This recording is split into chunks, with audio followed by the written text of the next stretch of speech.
আসসালামু আলাইকুম এভরিওয়ান, কেমন আছেন সবাই? আশা করি আল্লাহ তাআলার অশেষ রহমতে সবাই খুব ভালো আছেন। আলহামদুলিল্লাহ, আমিও ভালো আছি। স্বর্ণাজ কিচেনে সবাইকে আরও একবার ওয়েলকাম করছি নতুন একটি রেসিপি দেখার জন্য। আজকে শেয়ার করব সবচেয়ে সহজভাবে সমোচা তৈরির পারফেক্ট রেসিপি। আশা করি আজকের এই রেসিপিটিও আপনাদের কাছে ভীষণ ভালো লাগবে। আর ভালো লাগলে ভিডিও শুরুতে একটা লাইক দিয়ে ভিডিও দেখার কন্টিনিউ করুন। আশা করি শুরু থেকে শেষ পর্যন্ত আমার সাথেই থাকবেন। প্রথমেই এখানে আমি একটা বাটি নিয়ে নিয়েছি, আর সেই সাথে মেজারমেন্ট কাপ দিয়ে মেপে এখানে আমি 2.5 কাপ ময়দা নিয়ে নিচ্ছি। আমি এখানে ফ্রেশের ময়দাটা ব্যবহার করছি, আপনারা যে কোনো ব্র্যান্ডের ময়দাটা ব্যবহার করবেন, বা বাসার জন্য তৈরি করতে চাইলে এখানে আটা দিয়েও তৈরি করতে পারেন।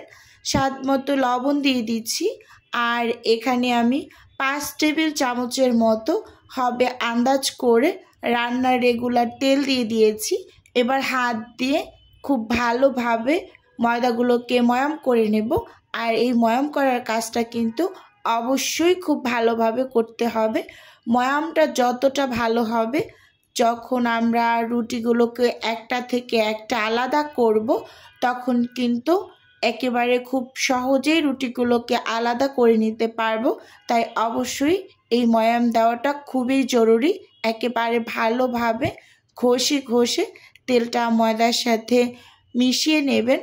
স্কিনে ভালোভাবে লক্ষ্য করলেই দেখতে পাবেন যে আমি আসলে কাজটা কিভাবে করে নিচ্ছি। একেবারে হাত দিয়ে ঘষে ঘষে তেলটাকে ভালোভাবে ময়দার সাথে মিশিয়ে নিয়েছি।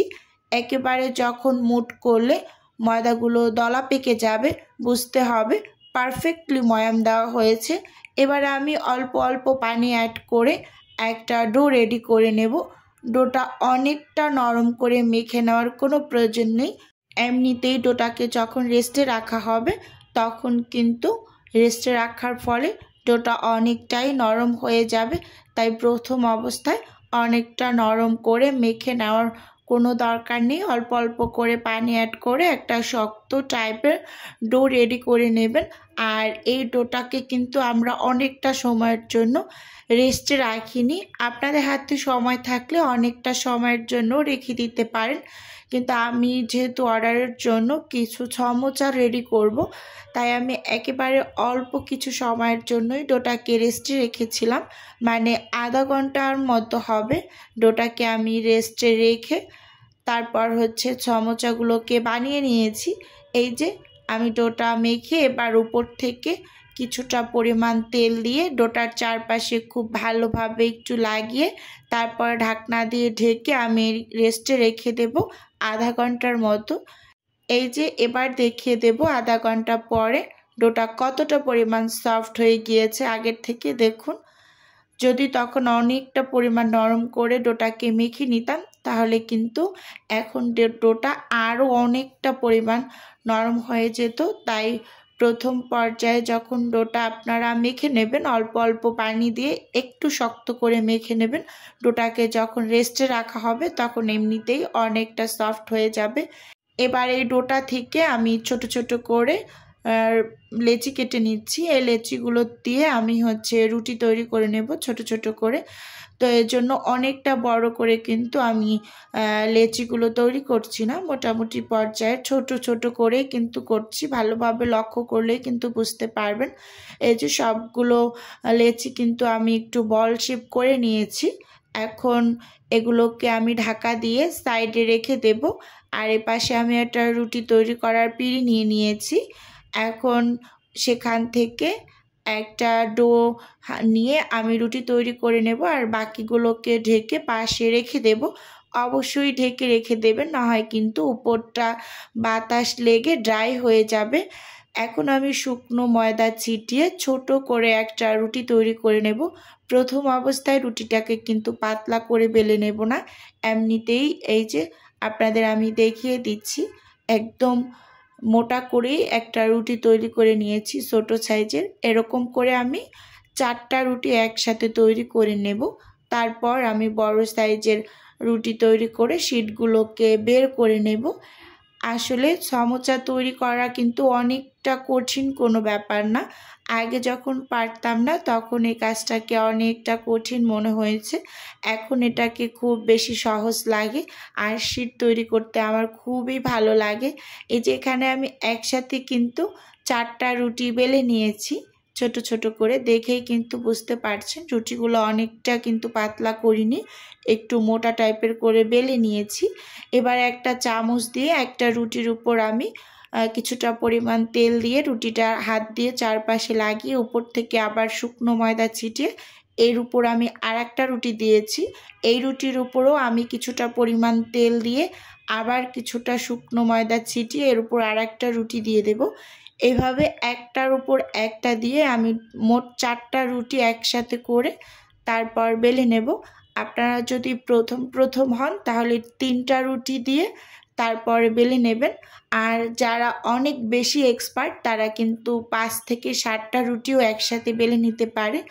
আমার কাছে একেবারে পারফেক্ট লাগে একসাথে 4টা করে বেলে নিতে, আর এটা ছুটিয়ে নিতেও একটু সহজ হয়। এবার এই যে শুকনো গুঁড়ি ছিটিয়ে আমি কিন্তু রুটিটাকে পাতলা করে বেলে নিচ্ছি। আবার অনেকটা বেশি পাতলা করতে যাবেন না, মানে মোটামুটি পর্যায়ে। বুঝতে পারছেন যে একটার উপর একটা যেহেতু রুটি দেওয়া, তাই যখন বেলে নিচ্ছি এমনিতেই কিন্তু অনেকটা বড় হয়ে গিয়েছে, বলে যাচ্ছে। তাই হচ্ছে মোটামুটি পর্যায়ে পাতলা করে রুটিটা বেলে নেবেন। এই যে দেখতেই পাচ্ছেন আমি কিন্তু রুটিটা বেলে নিয়েছি। এবার হচ্ছে ছেঁকে নেব। চুলোতে একটা প্যান বসিয়ে দিয়েছি, প্যানটাকে আমি লো আঁচে গরম করে নিয়েছি। আর এখনও কিন্তু আমি চুলোর আঁচটাকে লো করেই রেখেছি। এবার লো আঁচে আমি রুটিটাকে ছেঁকে শীটগুলোকে আলাদা করে নেব। একটু ভালোভাবে লক্ষ্য করলে কিন্তু বুঝতে পারবেন যে আমি কিন্তু হাত দিয়ে ঘুরিয়ে ঘুরিয়ে চারপাশটা কিন্তু যাতে তাপ লাগে সেরকম একটা কাজ করে নিয়েছি। এবারও হাত দিয়ে একটু চেপে চেপে ভালোভাবে সব জায়গায় যেন একটু তাপটা লাগে, তাহলে কিন্তু রুটিটা খুব ভালোভাবে ছুটে যাবে। এই যে দেখতেই পাচ্ছেন একটা কর্নার দিয়ে রুটিটা এমনিতেই ছুটে আসছে। যে আমি এখান থেকে শীটগুলোকে আলাদা করে নিচ্ছি, সমোচা রেডি করব, সেজন্য একটু গরম, হাতে একটু তাপ লাগে, কষ্ট হয়। তারপরও গরম গরমই রুটিগুলোকে এইভাবে আলাদা করে নেবেন, তাহলে কাজটা সহজ হয়। কিন্তু ঠান্ডা হয়ে যাওয়ার পরে এই রুটিগুলোকে আলাদা করতে অনেকটা ভেজাল, মানে ছিঁড়ে যায়। আর গরম অবস্থায় খুব সহজেই কিন্তু এই শীটগুলোকে বের করে নেওয়া যায়। এভাবে করে আমি সব শীটগুলোকে আলাদা করে নিয়েছি, আর রুটি বেলে তারপর ছেঁকে এরকম আলাদা করে নিয়েছি। দেখতেই পাচ্ছেন এখানে বেশ অনেকগুলো শীট হয়েছে। এবার শীটগুলোকে আমি অফ স্কিনেই কেটে নেব, মানে সমোচা যেভাবে তৈরি করি ঠিক ওভাবে করে হচ্ছে আমি কেটে নেব। একটার উপর একটা রুটি এখন আমি সাজিয়ে তারপর একটা স্কেল মেপে 4 সাইড থেকে আমি কেটে নেব। আর এতটুকু অংশ আমি হচ্ছে স্কিপ করে গিয়েছি, মানে পুরোটা দেখাতে গেলে ভিডিওটা অনেকটা লং হয়ে যাচ্ছে, তাই কেটে কুটে কমিয়ে নিয়েছি। এই যে আমি কিন্তু এখানে শীটগুলোকে কেটে নিয়েছি, দেখতেই পাচ্ছেন। আর আমি কিন্তু একটু বড় সাইজ করে কেটে নিয়েছি, আর যেহেতু অর্ডারের জন্য তৈরি করব সমোচাগুলো, তাই একটু বড় বড় করেই তৈরি করতে হবে, না হয় আমার কাছে শান্তি লাগে না। যেহেতু অর্ডার করছেন তো তাদের জিনিসটা অবশ্যই একটু বড় সাইজ করে দিতে পারলেই শান্তি লাগে।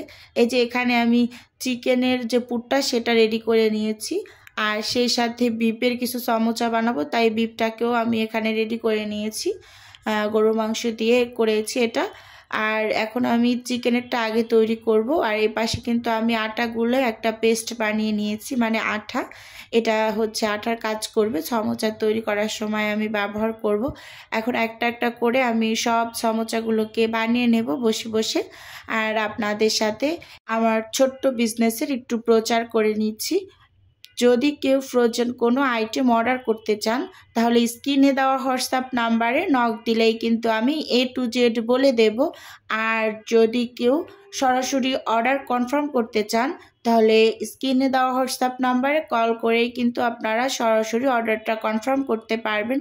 এই যে এখানে কিন্তু সমোচাগুলোকে আমি বানিয়ে নিচ্ছি, প্রথমে আমি আঠা লাগিয়ে একটা পকেটের মতো তৈরি করে নিয়েছি।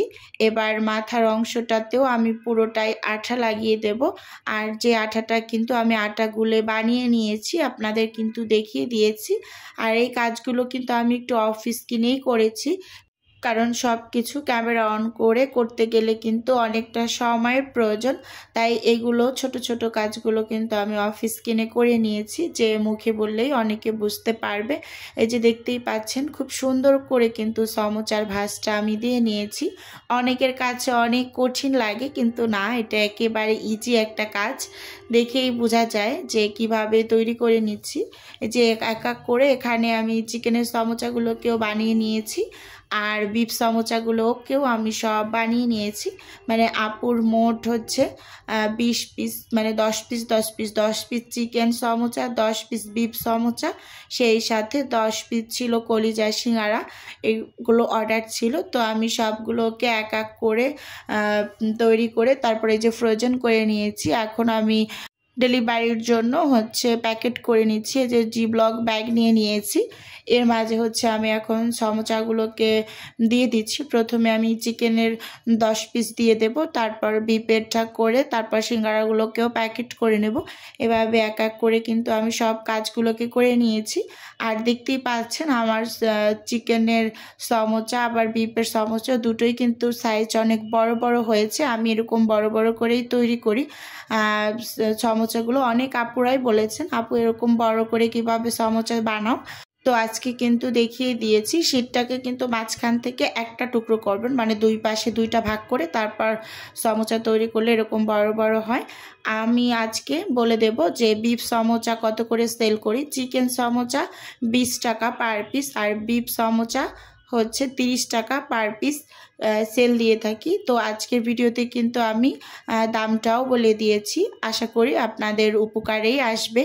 ভিডিওর মাঝে ছোট্ট করে একটা অনুরোধ করছি, আমার ভিডিওর কোনো অংশ যদি আপনাদের কাছে একটুখানি হলেও ভালো লেগে যায়, তাহলে প্লিজ অবশ্যই আমার চ্যানেলটি সাবস্ক্রাইব করে আমার পাশেই থাকবেন। আর ভিডিওর শুরুতে একটা লাইক দিয়ে ভিডিও দেখা কন্টিনিউ করবেন। আমার ভিডিওটা আজকে কেমন লেগেছে চাইলে অবশ্যই আপনারা কমেন্ট করে জানাতে পারেন। এই যে এপাশে কিন্তু কথা বলতে বলতে আমি চিকেন সমোচাগুলোকে প্যাকেট করে এবার বিফ সমোচাগুলোকেও কিন্তু প্যাকেট করে নিচ্ছি। দেখতেই পাচ্ছেন একটা জিব্লক ব্যাগে কিন্তু আমি 10 পিস করেই দিয়ে দিয়েছি। এখানে মোট 20 পিস দিয়েছি দুইটা জিব্লক ব্যাগে। তারপর হচ্ছে আমি কিন্তু সিঙ্গারাগুলোকেও প্যাকেট করে নেব। এখানে আমার কলিজা সিঙ্গারার অর্ডার ছিল, এই যে সিঙ্গারাগুলোকেও আমি একটা একটা করে প্যাকেট করে তারপর হচ্ছে ডেলিভারি ম্যানের কাছে দিয়ে ডেলিভারিটা করে দেব। অনেকে মাঝে মাঝে কমেন্ট করেন আপু সিঙ্গারাটা কিভাবে প্যাকেট করে ডেলিভারি করো। এই যে দেখিয়ে দিলাম কিভাবে করে ডেলিভারিটা করি। এই যে অন টাইমের বক্সের ভিতরে পলি পেপার দিয়ে একটার উপর একটা রেখে কিন্তু ডেলিভারিটা করে দেই। এভাবে আমি সিঙ্গারাটা করে থাকি। আর সমোচাটা কিন্তু এই যে এরকম আলাদা আলাদা বক্সে আমি উপরে নাম লিখে দিয়েছি, বিফ সমোচা আর একটা চিকেন সমোচা। না হয় যদি আপু এলোমেলো করে ফেলে, এর জন্য হচ্ছে আমি দুইটার গায়ে দুইটা নাম লিখে দিয়েছি। আজকের ভিডিও বন্ধুরা এ পর্যন্তই রাখছি। দেখা হবে নতুন কোনো রেসিপিতে। আল্লাহ হাফেজ।